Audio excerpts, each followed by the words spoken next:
good, YouTube? It's your boy, MarshTheKid, back with another video. Today, we got, is Cooper Flag really worth the hype? I ain't gonna lie, I'm not even about to waste time with any small talk, man. Make sure y'all like, comment, subscribe. It's free, helps me in the algorithm. Let's dive on in, man. How do you know when you're watching the beginnings of an all-time great talent? Not just elite or exceptional talent, but the kind of you could say appears once in a generation. Usually the signs are there. National acclaim at an early age, the masses becoming familiar with your name long before you even step foot on an NBA court, throw in a few viral performances, jaw-dropping physical gifts, a Sports Illustrated cover, and you've got yourself a recipe for what can easily be assumed as the next great NBA superstar. The only problem is we are terrible at predicting truly generational talent. For every player that gets slapped with the label of being generational and lives up to it, there's about 10 more who don't even come close. But what do you call a player who was given the description of generational at 16 years old, went toe-to-toe with LeBron as a high schooler, and was projected to go first overall in the NBA draft 3 years before he was even eligible for the draft? Cooper Flag has faced some of the highest expectations of any recent NBA prospect, and at this point has exceeded all of them. But even after becoming one of the most obvious first overall picks in recent draft history, some fans justifiably still have their doubts. Opinions ranging from he could be the greatest player of an entire era, all the way to he's one of the most overrated prospects we've seen recently. After missing on numerous alleged generational prospects in recent years, it's clear why some fans are hesitant to give such a hefty label to anyone. And yet some remain certain that Cooper is generational. Which begs the question, what makes Cooper Flag the transcendent talent some say he is? And is he really worth the hype? Or are some fans setting him up for the same exact fate other generational talents have suffered? To answer this question, we have to go back long before anyone even knew the name Cooper Flag.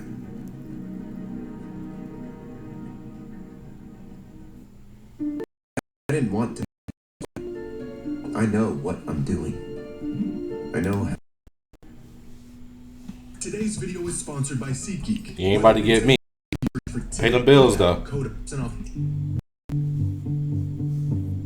In December of 2021, a news publication out of Maine wrote a piece about a basketball prodigy who was starting to gain attention not just around the state, but around the country, describing him as a talent they had never seen before. A 6'7" supremely gifted 14-year-old. Local coaches and scouts knew immediately they were onto something special and early, because of the first mentions of the name Cooper Flag, a freshman who had yet to play a single game of high school ball, who many agreed they had never seen the likes of. Over the next 2 years, Cooper quickly became a national headliner, transferring to Montverde Academy and up the high school rankings. By the end of his sophomore season, it became clear that Cooper was, in fact, a talent unlike anything else in the country. The secret was out. Cooper Flag may just be next up. A conversation that led to this. The first mention of Cooper Flag not just as a great prospect, but as a generational prospect. This came out following a successful summer season where Flag jumped up national rankings from a 5-star prospect to the consensus #1 player in the country in his class. Like many others before him, the towering propositions about his game and what he might become began to ramp up. But being called generational isn't necessarily out of the norm for prospects of this caliber. However, what is out of the norm is the fact... Bro, did they call it DeAndre Ayton a prospect? Out of the norm for prospects of this caliber. Generational. Man, that man DeAndre Ayton a bone, bro. However, what is out of the norm is the fact that this article was published on August 3rd, 2023, when Cooper was just 16 years old. At the time, 3 years away from being draft eligible. His Bro, that's so crazy, bro. What do y'all think about that? Because with me personally, bro, like with these younger players, I don't like giving them, these big labels. Like, the next thing, a prodigy, next one up, generational. I don't like that, bro. One, too much pressure on someone that age. And two, a lot of people cap out when they're young. I'm not trying to start now. Look at Julian Newman, just as an example. He capped out when he was about, 15? Maybe 16? Didn't get no better, didn't evolve, and just, You know what I'm saying? Now he's trying to be a creator. I'm not bashing him, but that's to say, like, you know, like, let's stop giving these players such big titles when they're young. Let's just enjoy the process. Just watch them grow. Incredible physical tools and NBA readiness, putting him in conversations with prospects like LeBron, Unless you're me. AD, Zion, and Wemby before he even started his junior season in high school. But turns out that junior season would never come. Because just a week after getting compared to the best prospects of the 21st century, Cooper broke headlines when he decided to jump up a year and reclassify from the class of 2025 to the class of 20. I didn't know that. I didn't know he reclassed. Because I seen him in the same class as AJ the Bandsta, I think that's how you say his name. Like on a little picture a minute ago. I didn't think about it, but it hit me. I was like, why? Why isn't AJ in the league then? It makes sense. Wait, reclassifies to 2024, eligible for 2025 draft. Reclassified. Dang.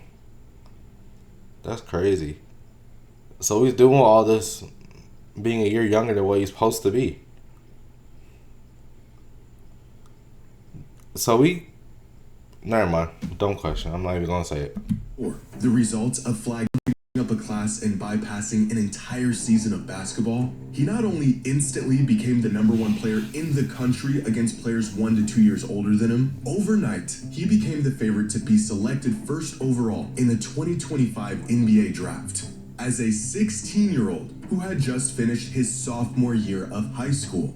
The rankings That's so crazy. Correct. Cooper was still so far ahead of his competition that he was a shoo-in for the High School National Player of the Year just a few games into that season. Projections this bullish and this early are so rare that we've only seen them a handful of times. Back in 2001, when NBA scouts were already saying a 16-year-old LeBron was a surefire #1 pick, and more recently with Victor Wembanyama, who was projected to be the first overall pick 2 years before he was eligible for the draft. Outside of these two truly once-in-a-generation talents, even the most sought-after prospects do not face these expectations this early in their basketball career. But it was in the following season where Cooper would face his biggest test yet. Prove that he was good enough to still dominate games at the college level. But before he even stepped foot on a college court, Cooper did what no high schooler had ever done for him. How do we know if Cooper Flag will be able to play at the next level and compete against the best players in the world?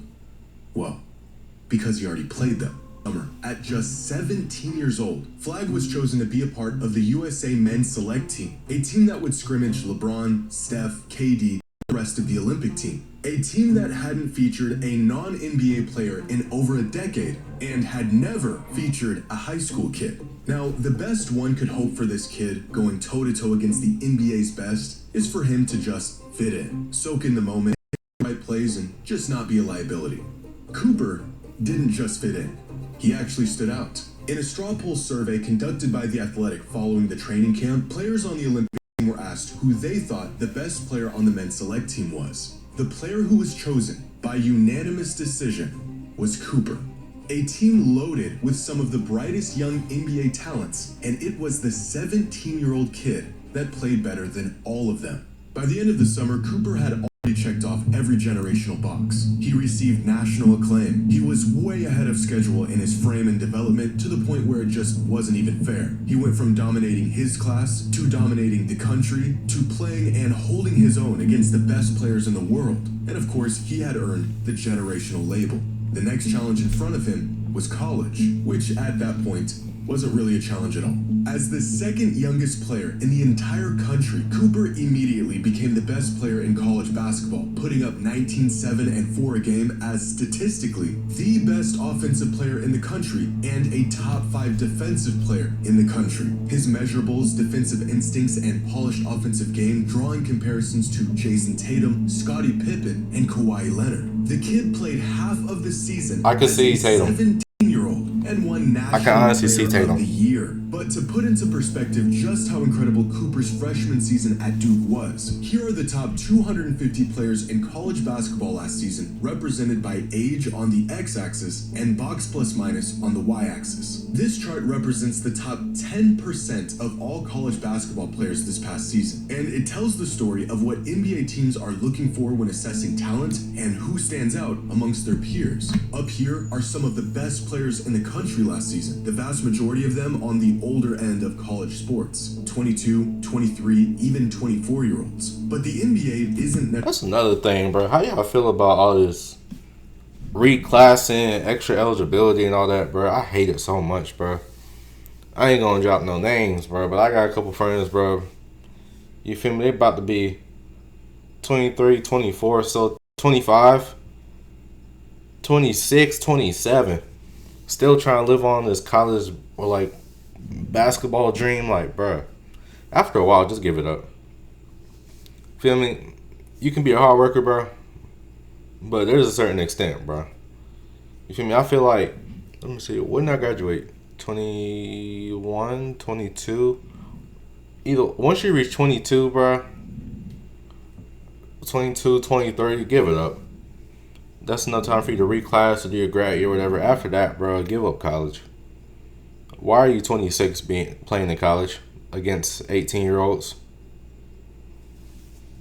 I hate that so much, bro. Looking for the prospects. They're looking for prospects with the most upside, young guys who have the highest ceiling. And this becomes clear if we highlight all 30 players selected in the first round of the 2025 NBA draft. All of these players had great I'm not gonna lie, I'm not really hip with this year's class. From the other 2,400 collegiate players trying to get drafted is their youth. Look at the top picks in the draft, and all of them are much younger than their non-drafted counterparts. You could call this the draft zone, a recipe of being elite and extremely young, and landing here will greatly increase your odds of making it to the league. It's not just about being good, it's about being good early and having the potential to get a whole lot better.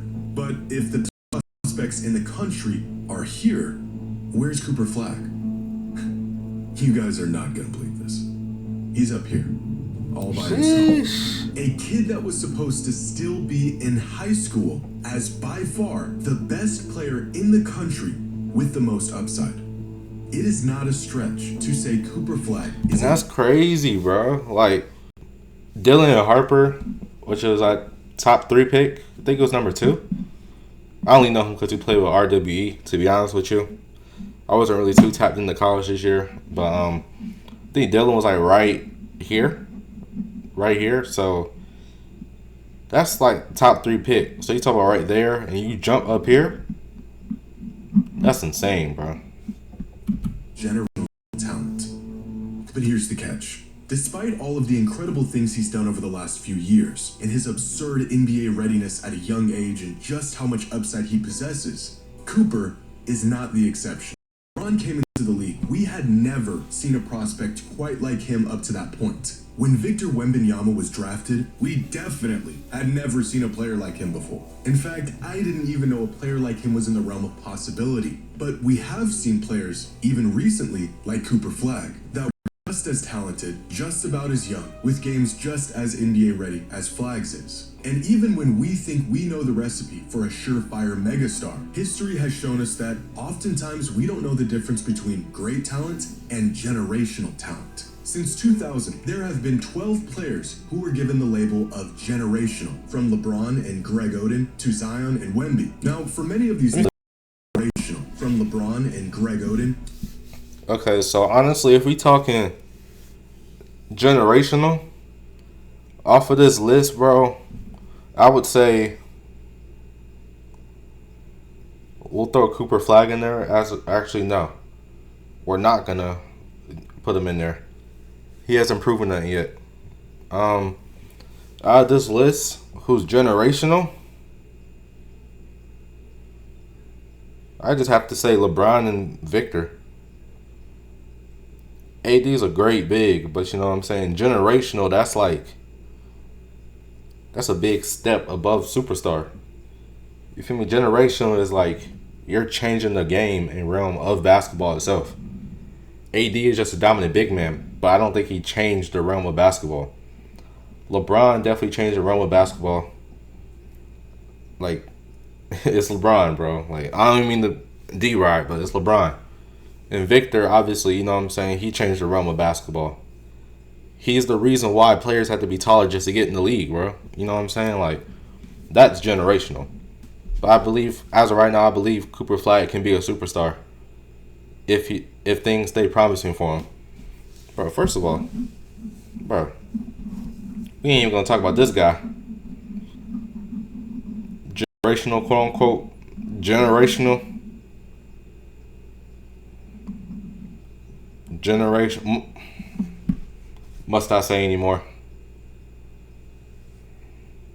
To Zion and Wemby. Now, for many of these names, similar to Cooper Flag, their title as generational was accepted, but not by everyone. Like Greg Oden back in 2007, who truly did look like a once-in-a-generation big man coming out of college. Him getting selected over Kevin Durant is about all the evidence you need of that. Same with Zion Williamson in 2019, another incredibly man. Zion ain't played a game since. Potential who blew the doors off of college basketball for a season, but has been completely derailed thanks to injuries. 12 proclaimed generational prospects in 26 years, or about one projected generational talent every other year, is a gross overestimation not just of talent, but how often this kind of talent comes around. Among the true generational talents and the ones who had the potential to be one are the players who were thrown into a conversation they should have never been in. Dwight Howard and Anthony Davis are both incredible Hall of Famers, but still not quite generational. Exactly what I said. And Ben Simmons looked the part, but fell short by about a mile.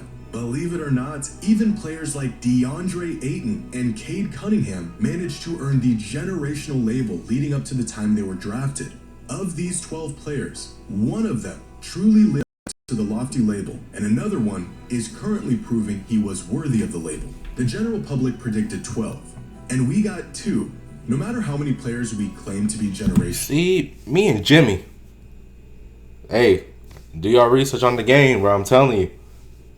That's that IQ right there. Once in a generation means once in a generation. And with Wemby clearly being the guy of this era, we may not be due for another generational talent for quite some time.